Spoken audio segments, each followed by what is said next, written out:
Habíamos utilizado las tablas para lo que es la negación y la conjunción.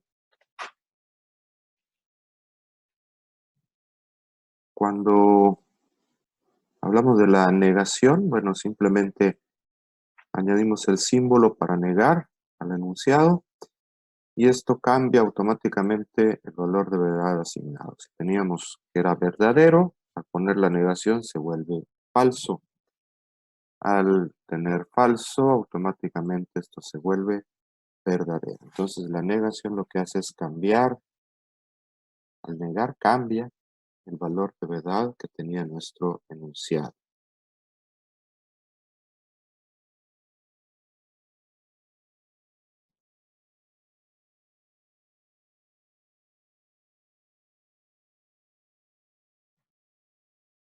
En el caso de la conjunción, tenemos ahora dos enunciados. La comida es sabrosa, la comida es abundante. La comida es sabrosa y abundante, nos tendría como fórmula lógica P y Q. Esto implica que nuestra tabla de verdad va a considerar todas las posibles combinaciones de los valores de verdad de ambos enunciados. Dependiendo de cómo se combinen estos valores de verdad, verdadero y falso para ambos enunciados, vamos a obtener el valor de verdad que corresponde a nuestro enunciado, a nuestra proposición compuesta. En este caso, mi proposición compuesta P y Q. Vamos a observar que para la conjunción, en la tabla de verdad únicamente vamos a obtener verdadero cuando ambos enunciados son verdaderos. Cualquier otra posible combinación nos va a arrojar un resultado falso. Les vuelvo a repetir, la conjunción únicamente es verdadera cuando los dos enunciados son verdaderos.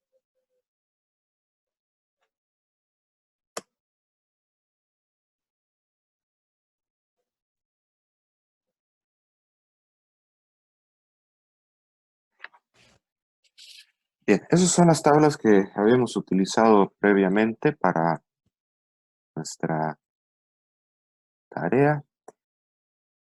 Vamos a revisar ahora lo que es la disyunción inclusiva y la disyunción exclusiva. Ya habíamos explicado antes en qué consiste estas dos disyunciones, pero vamos a revisarlo ahora con la tabla de verdad. ¿Cómo cambian nuestras tablas de verdad? Primero, tenemos como va a ser para la mayoría de los casos, la disyunción inclusiva. Como ejemplo, un enunciado P que dice las frutas son sanas, un enunciado Q que dice la carne roja es fuente de proteínas. El enunciado compuesto sería las frutas son sanas o la carne roja es fuente de proteínas. Mi fórmula lógica sería P o Q. De igual forma, tenemos entonces en nuestra tabla todas las combinaciones posibles de los valores de verdad. Y como resultado, vamos a observar que solamente hay una posibilidad de que la conjunción inclusiva sea falsa. Y esto ocurre cuando los dos enunciados simples que lo componen son falsos. Cualquier otra combinación nos va a permitir tener un resultado verdadero. En cambio, ¿qué sucede cuando la disyunción es exclusiva? En el caso de la disyunción exclusiva, vamos a ver el ejemplo. El ganador del concurso es hombre. El ganador del concurso es mujer. El enunciado compuesto sería el ganador del concurso es hombre o mujer. Tenemos todas las combinaciones de la tabla de verdad para los dos enunciados simples. Y mi fórmula lógica P o Q, pero no ambos, me dice entonces que vamos a obtener un valor falso para esta proposición compuesta cuando ambos enunciados son verdaderos o cuando ambos enunciados son falsos. Claro, podemos entender esto porque no es posible que el ganador del concurso sea hombre y al mismo tiempo sea mujer. Solamente puede ser uno de los dos. Entonces no puede ser ambos. O, en caso contrario, si el ganador no es hombre, o sea, es falso que sea hombre, y es falso que sea mujer, pues entonces tampoco puede ser cierto. ¿Sí? Tiene que ser hombre o mujer. Por lo tanto, esta combinación también arroja un resultado falso. Es como funciona entonces nuestra tabla de verdad para una disyunción exclusiva. Nos queda la tabla de verdad para el condicional. La tabla del condicional. Vamos a revisarla siguiendo este ejemplo. Si te esfuerzas al máximo, conseguirás lo que te propongas. Está compuesto por dos enunciados. Te esfuerzas al máximo y en el enunciado Q conseguirás lo que te propongas. La fórmula lógica entonces es si P, entonces Q. Como son dos enunciados, tenemos que tener en nuestra tabla de verdad todas las posibles combinaciones de los valores de verdad. Y en función de cómo se combinan estos valores, tendremos los resultados de la proposición compuesta sí entonces. En este caso, como habíamos mencionado antes, hay un antecedente, que en este caso es el enunciado P, y un consecuente que es el enunciado Q. Observamos que de acuerdo a la tabla de verdad, la única condición que nos permite tener un resultado falso es cuando el antecedente es verdadero, pero el consecuente es falso.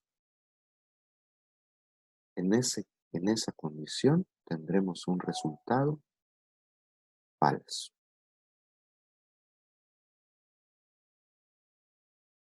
¿Qué es lo que sucede? Que cuando tenemos un condicional hay un antecedente, pero el que se cumple el antecedente es condición para que pueda ocurrir el consecuente. Pero no es obligatorio que cumpliéndose el antecedente se tenga que cumplir el consecuente, porque puede existir también otros factores. ¿Sí? Entonces, es el único caso donde vamos a obtener falso. ¿Sí? Vamos a ver ejemplo. Todas nuestras tablas de verdad, entonces, las vamos a utilizar para definir valores de verdad de proposiciones compuestas. Entonces, siguiendo este ejemplo. Si persiste la pandemia, continuará el aislamiento. Tenemos dos enunciados.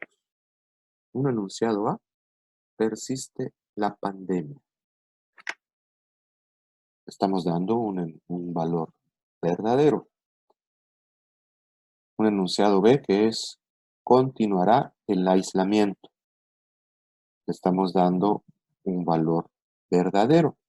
Aunque, bueno, posiblemente podría ser falso también, ¿verdad?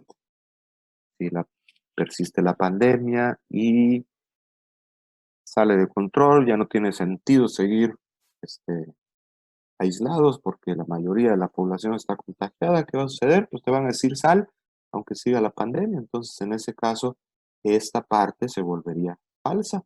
Pero bueno, tomando nuestras condiciones actuales, tenemos un valor de verdad es verdadero.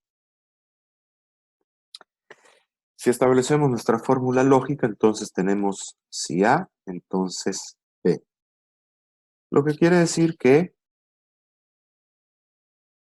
enunciado A es verdadero, como asignamos acá. Enunciado B es verdadero, según ponemos acá. Y si comprobamos con nuestra tabla de verdad que vimos anteriormente, verdadero y verdadero, el condicional resulta ser verdadero. ¿Sí? Entonces, el resultado, el valor de verdad para mi enunciado compuesto es verdadero. En este punto es importante considerar lo siguiente. No olvidemos que estamos hablando de situaciones lógicas. Por tanto, nuestros enunciados simples de partida, pues deben de corresponder también a situaciones reales, a situaciones lógicas que pueden ser verificables en nuestra cotidianidad. No tiene ningún sentido que nosotros partamos de enunciados que no son ciertos, que no tienen una realidad en nuestro entorno, ¿sí? Yo no puedo decir, por ejemplo, o bueno, sí lo puedo decir, pero no tiene ningún sentido, no es lógico en el sentido más común de nuestro lenguaje, ¿verdad? Si yo digo, los perros son morados, o sea, carece de cualquier sentido este argumento para hacer cualquier planteamiento, mucho menos para formular cualquier hipótesis, ¿verdad? Porque estamos partiendo de algo que de entrada sabemos que es falso, que no existe. Entonces es importante que al plantear nuestros enunciados partamos de enunciados simples que son reales, que son lógicos y que si bien es cierto que pueden categorizarse como verdad o falso, el hecho de que sea falso no quiere decir que sea imposible, ¿sí? Por ejemplo, el hecho de decir está nublado, yo puedo decir está nublado y ser un enunciado falso porque no hay nubes, pero sí puede haber nubes, sí es posible que esté nublado, sí es posible que haya nubes.